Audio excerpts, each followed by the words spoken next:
Hi, I'm Chief Rabbi Fried Mavis, and you're watching Rabbi Doug, and I want to give you very best wishes, Koltov to all of you, and may Hashem bless you all. We're going to see Rabbi Doug. We're going to see Rabbi Doug. We're going to see Rabbi Doug on your TV tonight. But Daddy, I want to watch Monday Night Football. Forget about Monday Night Football. There's no other thing we're going to watch on Monday but Rabbi Doug. Yeah, Rabbi Doug on TV tonight. We're going to see Rabbi Doug. Oh, everybody talk about Doug. Shalom and welcome to Taped with Rabbi Doug. We are here in Chicago, Illinois at Congregation KINS, and our guest today is Rabbi Hershel Schachter. He is the Rosh Yeshiva of Rates of Yeshiva University, and here in Chicago speaking this weekend.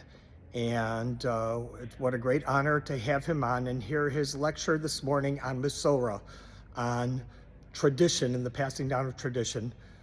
You won't want to miss this great episode with Rabbi Hershel Schachter right here on Taped with Rabbi Doug, so stay with us. In the course of the year, we have two holidays on the calendar when we celebrate Kabbalah Satori. So we all know on Shavuos, we say in the Kiddush, we say in the davening, is Man Mat Torah Seminary. But the Mishnah in the end of kindness has a strange comment. The two jolliest days of the year were Yom Kippur and Chamishah B'Av. The girls would dance, and the boys would pick out shidduchim. They would negotiate shidduchim on Yom Kippur. Some of the modern commentaries say they can't visualize how that could be. But yes, we daven all day, and when is that time? But apparently they didn't know as many Averas, they didn't have to say such a long okay. The davening was much abridged, and they had time to make shidduchim. Why do you need two Yom Tovim? Why is Yom Kippur a Yom Tov? Why such a jolly Yom Kippur? So because that's the day that Moshe Rabbeinu came down with the second set of laws. Why do you need two holidays celebrating the same thing? Kabbalah Sator. So the Gedolim pointed out, they gave a suggestion that the original, they quote Midrashim to this effect, the original plan was that everything was going to appear on the Aseret Sadibros. Not only on the Luchas, not only the Ten Commandments, Aseret Sadibros, Kol HaTorah Kula.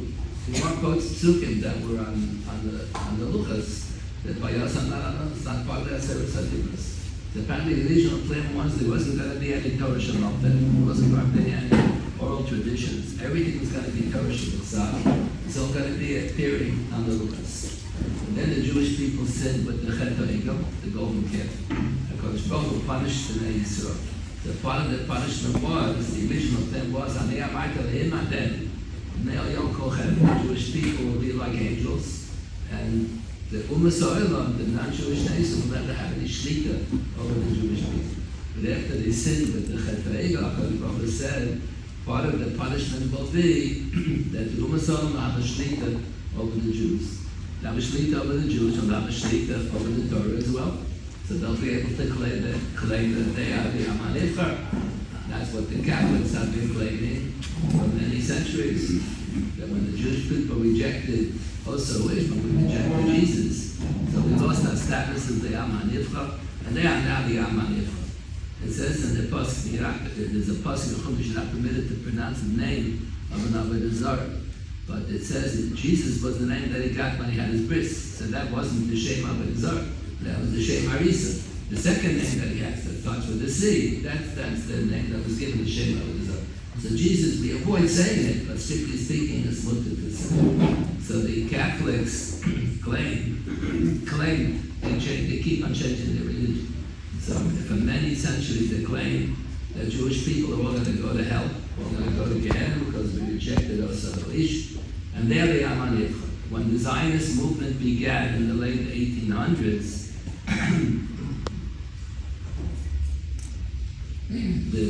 the Catholic response was uniform.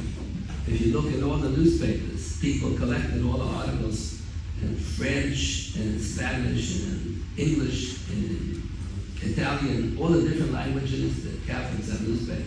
All the newspapers said the same thing. It's never going to take place. The Jews will never get back Eretz Yisrael.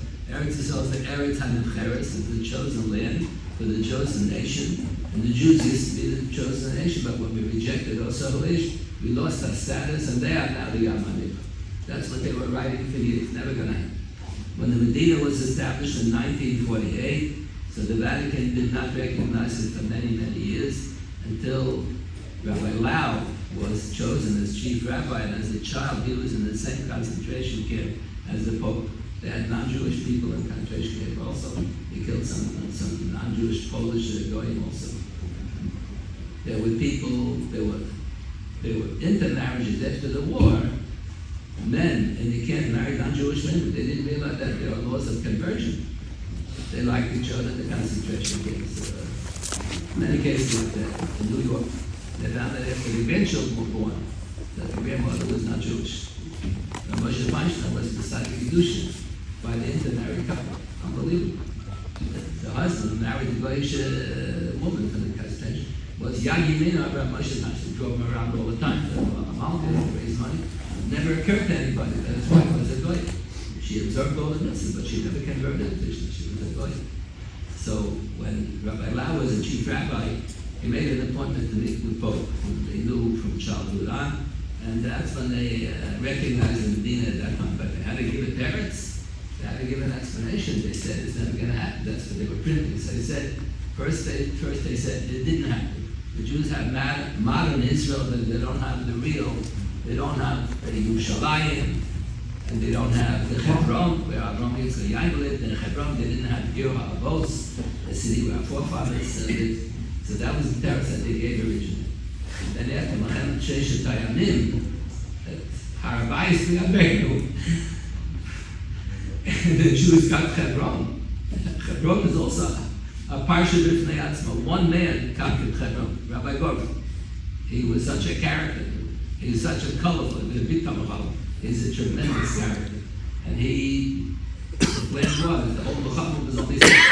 So the plan was that we're going to take over Hebron the next morning. So he said, make sure you wake me up in the morning. I want to be there when the soldiers take over Hebron. So they didn't wake him up in the morning. Because they changed the plan in the middle of the night. Fight somewhere else. He said he wants to go to Hebron. He woke up in the morning.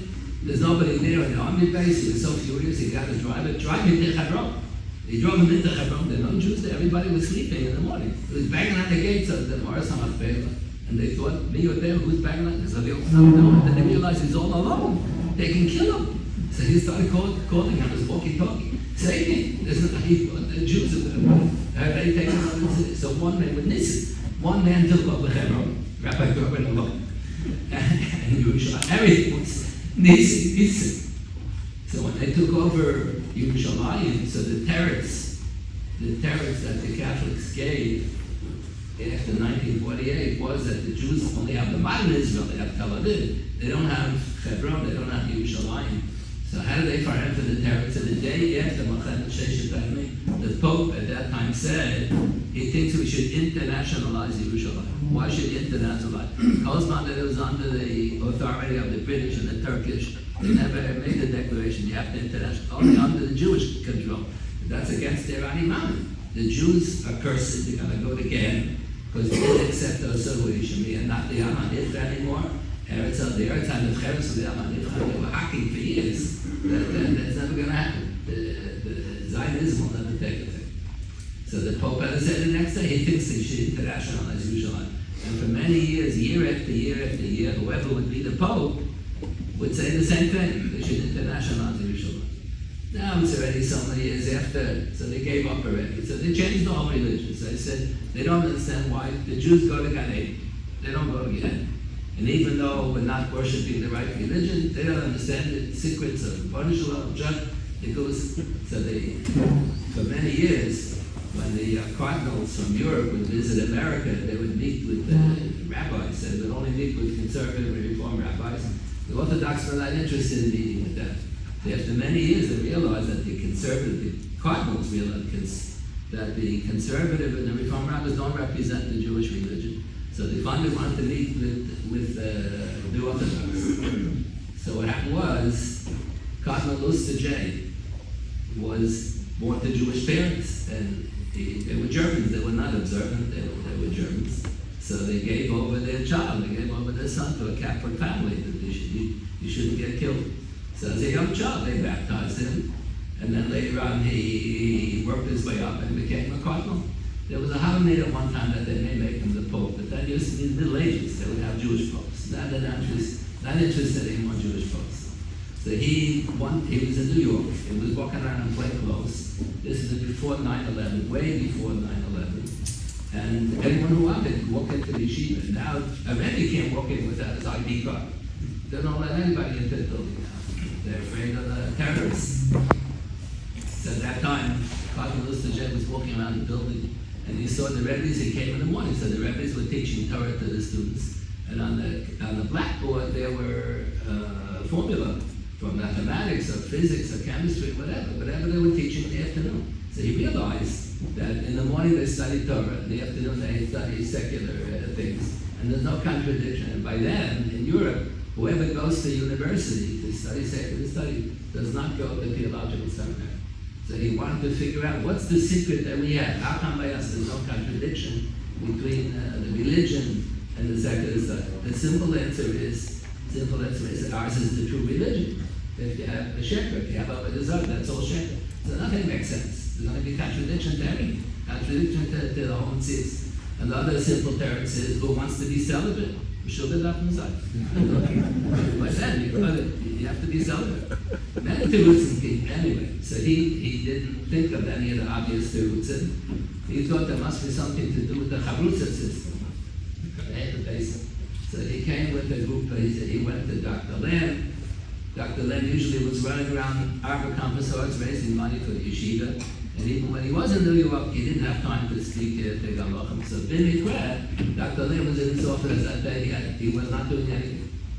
So the cardinal went into Dr. Lamb's office and said he introduced himself. And then he said, he'd like to bring a group of cardinals from Europe to visit the yeshiva. The Rabbi Hershel was going to say no. So he said, okay, come. So the first time they came, they visited Torah V'das and Chaim Berlin and Yankov Yesod and Malabavitch and Satmar. They visited all of them. But apparently they enjoyed the luncheon that they gave them the yeshiva better than. So next year they only came to Hawaii. They didn't go. Everybody gave them a reception. Apparently the reception was warmer in Hawaii. So they came a few times.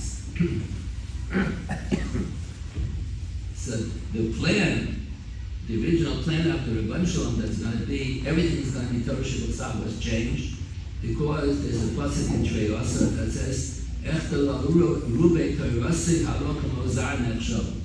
I'll write the whole Torah, HaKadosh Baruch Hu is speaking, if I'll write the whole Torah B'Ksav, the Goyim will be able to have shlita over the Jews after the Chet HaEgel, and they'll be able to claim that they have the Torah also, and they're the chosen nation. The Jews are no longer the chosen nation, and they did claim for so many centuries. So that's why the second plan was after the second plan was going to be a Torah Shabbat and a Torah Shabbat. The Torah Shabbat will be unique for the Jewish people. We're not supposed to share the Torah Shabbat with the Mesorah. Torah Shabbat. Moshe Rabbeinu was instructed when they cross over the Yarden in the days of Yeshua ben Nun, they should put a big avonim, take out avonim from the Yarden, and write the whole Torah by a heitek, means it's right in translation. We want Torah Shabbat to be available for all the nations of the world. They should see what it says. But the Torah Shabbat we're not supposed to share with the Mesorah. Unfortunately, we have violated that din. Art Scroll printed all the Gemaras in English, and the Vatican had a standing order. They want 18 copies of every Art Scroll Gemara. Because they have Galachim sitting in our Gemara. They need the Art Scroll. They have no prayer. What are they going to do? They're not going to sell them. They're going to go to the door. They're going to a store. There's no way to avoid it, but that's a big problem. We violated what the Rabbi Shalom told us. So that's why many of the guys would say, the reason why we have 2 Yom Tovim for Kabbalas HaTorah, Shavuos and Mamat Torah Seder, that was the plan A. The first plan was that everything is going to be Torah Shabbat. Whenever you have any shot, just look in the Luchas and you'll find the answers. And then after the Chet HaEgel, HaKadosh Baruch Hu instituted plan B. The Luchas only have the Aseret HaDibros on it. That's all. It says, HaKadosh Baruch Hu tells Moshe Rabbeinu, Solachosh Nebuchos Salmonim, you carve out the Luchas, you smash the first one, so you prepare another set of Luchas, and you bring them up to Har Sinai, and I will engrave it. Asher Shibarto said in Medrash, all the Midrash. Medrash says when Moshe Rabbeinu was about to smash the luchas, everything, all the letters flew away. Osias Porchas Chavir, and when it's stone. So if you have a lot of letters there, so it's very light. There's no stone where the letters are engraved. It was engraved going through. When all the letters disappeared, so it became so heavy. So one version of Medrash, not that he smashed it. He dropped it. He couldn't carry such heavy luchas. He dropped it. So at the time that the luchas was smashed by Moshe Rabbeinu, only Aseret Adivos were there. So that's what the Rabbi Hershel says. Solach, you carve out another two luchas. I will engrave it, but this time I'm only going to write it. I will close him at the time Asher Shibarta, at the time that he smashed it. All the Osias flew away. Osias Porchas Ba'avir, and the only thing was Aseret Adivos. So that's all that was written. And our Kadosh Baruch Hu said, from now on, there are going to be two Torahs, Torah Shebechsav and Torah Shebal. What's the need for two Torahs? So in Kabbalah Swarm, they say the Torah Shebechsav is often given, the Midas Adin, very strict. And the Torah Shebal, the Rabbi Hershel knows that we can't last if we want to go with Midas Adin. Torah Shebal is the Midas HaChesed, or the Midas HaRachman. Rachman is the combination between Din and Chesed. That's a famous Rosh. The Kabbalah say it like that, but the boys who learn in Yeshiva don't study Kabbalah. They know this also. There's a famous Rosh in Baba Kama, where the Russian, there's a strange Gemara there that no one knows Pshat. So the Russian Pshat, the Gemara's premise is that Halacha l'Moshe Sinai, Torah Shabbat Bet, is always Lahakel. Gemara had a shaila about the Tzuras. I won't bore you with the details. So the Russian explains that that was the Gemara's answer to the question. Every Halacha l'Moshe Sinai has to be Lahakel. That's the whole idea of Torah Shabbat, to make life easy. It's interesting. Just last week we had Achim Mos Kedoshim. So the beginning of Parshas Achim Mos, the Chumash lists off the Seder HaAvodah, how the Kohen Gadol has to be makro of all the korbanos on Yom Kippur, that we should have Mechilas Avodos on Yom Kippur. So the Chumash describes it as if the Avodah was done on Yom Kippur. All the Avodah was done by the Kohen Gadol, but the Avodah was done in 3 units. First, the Kohen Gadol did korbanos wearing it. The Kohen Gadol all year long wears Shemaim Begadim. He wears big days off.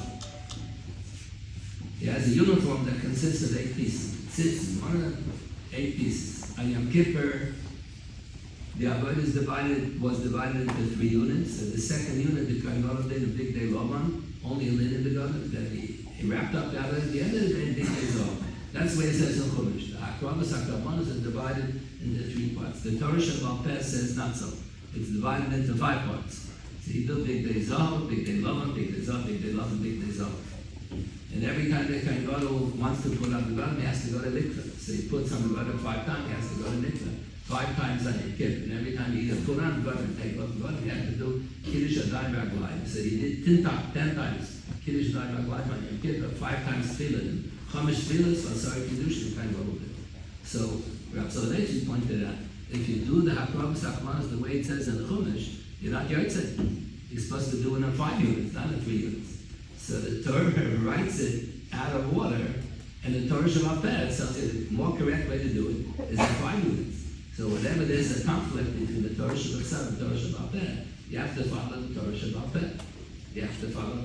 So the Torah on Yom Kippur is the day on which we celebrate Kabbalah's Torah Shabbat Peh, because the Luchas came down, and everything was not written there, only a certain. On that day, this lesson is taught by the Torah. You have to follow the Torah Shabbat Peh. If you follow the lesson in the Chumash, you wouldn't be Yotzei.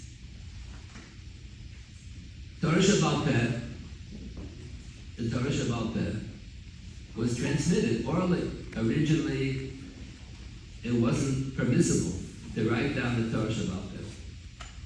The Rambam writes, people had private notes. That means when they gave a public shiur, when they transmitted the Torah to the next generation, they would transmit Torah Shabbat Peh, Baal Peh. Rabbi Yehuda Nasi is the one who edited the Mishnayos. So Rashi writes in several places in his commentary, Rabbi Yehuda Nasi wrote down the Mishnayos. So most of the Achronim don't think that that's correct. Most of the Achronim assume, and most of the history books also, most of them, they agree, most of the Achronim agree, most of the history books Rabbi Nasi, when he edited the Mishnayos, he was still being decided about that. It wasn't that they wrote down the Mishnayos, they were teaching it. It wasn't written down till the days of Rabbi Rabashi. That's the end of the completion of the Talmud Bavli. Rabbi Rabashi edited the Talmud Bavli, but that we know for a fact. That's not for debate. Talmud Bavli was not written down by Rabbi Rabashi. It was written down in the days of the Gaonim, who followed the days of the Gemara, because we had the correspondence. The letters, that there was a big dispute in the days of the Gaonim. Should we permit the writing down of the Talmud Bavli? Imagine if they wouldn't write down the Talmud Bavli, how would it be humanly possible to remember every Gemara about that? I knew Rabbi Hershel from Montreal. He knew the Gemara about that word for word. Chacham knew all the Gemaras about that word for word, every word for word. How many people are in the whole world can know the whole Talmud Bavli by heart? It's impossible. It would have simply been lost. The mazel was that the Gaon who insisted we have to allow writing down the Talmud Bavli, that they won out. Otherwise, everything would have been lost. It's in violation of the din, so the commentary says it's not in violation of the din. The din is that the mitzvah Vishlei Musa of transmitting Torah Shabbat Peh is fulfilled. The complete way to fulfill the mitzvah is by teaching it about that. But you fulfill the mitzvah Shalom Vishlei Musa if you teach it from a text. And now, everybody teaches from a text. All the students have a Chumash, and the Rebbe teaches Chumash. All the students have a Mishnayos. All the students have a Gemara, the Rebbe teaches. You have a Shulchan Aruch, and the Rebbe teaches from a text. Everybody's using a text. So we are not doing it on there. The mitzvah Mishlei Musa would have been if he would have been transmitting the Torah Shabbat Peh. We transmitted, so we are saying mitzvah Shalom Mishlei Musa. So the Chachmei HaMesorah are those who transmit the Torah Shabbat Peh from one generation to the other. We often use the word Mesorah. Sometimes you have a Chumash, a Kriya Ksiv. The pasuk has the word spelled one way. That's the Ksiv. We call that the Mesorah. And the Kriya, we're supposed to read it differently. Sometimes you read a whole different word. Yishkalenu instead of Yishkalenu. Sometimes you have a Kriya below Ksiv. There's no word at all. And the Torah Shabbat said he had a word there. Okay. So we often refer to the text of the Chumash, or the text of the Tanakh, as the Mesorah. But usually when we say Mesorah, we mean the transmission of the Torah Shabbat Peh from generation to generation. We don't refer to the Masoretic text of the Tanakh, of the Chumash of the Tanakh. We refer to the transmission of the Torah Shabbat Peh from one generation to the other. Even though now we use texts, the Rebbe teaches from a Mishnayos, from the Gemara, from a Rambam, from a Shulchan Aruch. He reads the text, and everybody, all the students have a copy. But still, the Rebbe transmits Baal Peh attitudes and a style of approaching the Torah Shabbat Peh that is crucial. So the Gemara has the cloud, the Chachmei HaMesorah have the right to paskin shilas, even in disagreement with the earlier generation. The pasuk says when you have a shilah, and there's a question how to paskin, you should go to the Basal Shofet, Ashiyeh Bayamim Ha'ed. You go to the rabbi who's alive in your generation. Of course, Rabbi, what are you going to go to the cemetery? The Lubavitcher Rebbe used to go to the cemetery. His father was, I don't know, he asked him, Shiur, you got the answers there. If you got the divine inspiration there. But you can't, when you're going to go to the grave of Rabbi Chaim Oizer, you're going to go to the grave of Rabbi Moshe Bacha, ask him, he's not going to answer. He's not alive. So the Gemara says, no, it means we know what the Rabbanim said 200 years ago, how they passed it. And the person today, Talmid Chacham today, wants to disagree. So he's entitled to disagree even with people who are greater than him in learning. The Gemara has a cloud, Ein Bezdin Yochel Levatel Divrei Bezdin Chavero.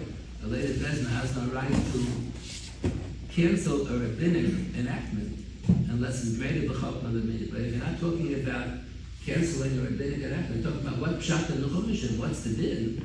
The later Bezdin doesn't have to be greater as long as they're entitled to an opinion. Not everyone who learns Torah is entitled to an opinion. A person has to be a chacham she'higia lo'irah. Chacham she'higia lo'irah. The Gemara is not written in a logical order. Let's say you're going all of Masech Gittin. There's a Gemara in Yuma that has a detail in Hilchos Gittin that never appears in Gemara Gittin. Taisus and Git was kind enough to quote it. Masechet Shabbos is so gigantic. Masechet Shabbos has 24 prophets with so much there. There were certain details in Ilchot Shabbos that only appear in Sanhedrin. Doesn't appear anywhere else. Every topic like that. The Midrashim use the comment from the pasuk in Eshes Chal, "L'merchak toli lachma." A lot of times the answer to your question is not in the Masechta where you thought it should have been. It's going to be somewhere else, in some other Masechta. So in order to pass the Rishayla in any area, you have to be familiar with everything. You have to know everything by heart, but you have to research. You have to research any Gemara where the topic may possibly come up. You may find some insight in the Gemara we never thought. There's an Agadita. Gemara is interpreting a pasuk in Navi that they once brought up Paranosa, but I think it's only an Agadita. I don't think it ever happened. It never happened. There's no one person who always wins. You always have to pick out the best from each pasuk and follow the best psak that makes sense. And part of paskening is you have to pasken a psak that should be understood by the public. If the psak will not be understood, they think that it's ridiculous, they can't issue such a psak. So that if you live in a different generation, you have to pass it according to the way people would understand in your generation. And you have it right. The Gemara says, the Mishnah has in one place, why do we mention the opinion of the minority if he was outvoted? If we don't pass him like it. Mishnah often quotes, most of the time, quotes him like this, and we don't pass. So why do they quote the Yochid just to show he was outvoted? They say, no, you should know that there was a machlokes, and in the future, if the consensus will switch, and the majority of the Rabbanim were entitled to an opinion for paskin otherwise, they have room to rely on. You have a right in every generation to reverse the psak on the Kumul from before. But part of the Mesorah is not only Mesorah of what the din is, Mesorah of attitudes. How are you supposed to approach the Gemara? How are you supposed to read the pasuk in Chumash? I remember when I was a student of Rabbi Soloveitchik's class, he would often quote a pasuk in Chumash, and he would just pause in the middle of the pasuk, and we would think that the students think, that's the pshat of the Lord. He didn't say anything. He just said the pasuk, but he paused in such a way to imply pshat in the pasuk. So we were kicking ourselves. We didn't realize that was the way he's supposed to read the pasuk. How he's supposed to interpret it. He had traditions on everything. He had traditions on every page in Chumash. He had traditions every page in Shulchan Aruch. Not always from his. He had two grandfathers that were both very prominent on Elchanan. His father was a big Halachic, but he had traditions from other Talmud also. He would tell over something that he picked up from other Talmud Chacham. That's what Mesorah is all about, and we should all support all the yeshivas where they're learning properly. There's some yeshivas where they're not learning properly, but we should always support all the yeshivas where they're learning properly that transmit the Mesorah to the future generations. Thank you. Well, that's it here with Rabbi Hershel Schachter, the Rosh Yeshiva of Yeshiva University in Chicago. I want to thank all of you for being with us. What a great shiur he gave on Mesorah, on tradition, and the passing down of tradition. Remember, you can check out our website, www.tvrabbi.com, where you can also see former shows on the web. If you want to email us, the email address, info@tvrabbi.com. Don't forget, we're on every week at this time, so hope to see you next time right here on Taped with Rabbi Doug. Shalom, everyone. You're gonna get married or you're gonna die. Gonna see Rabbi Doug. Gonna see Rabbi Doug. Gonna see Rabbi Doug. Gonna see Rabbi Doug on the TV tonight. This has been a Taped with Rabbi Doug production.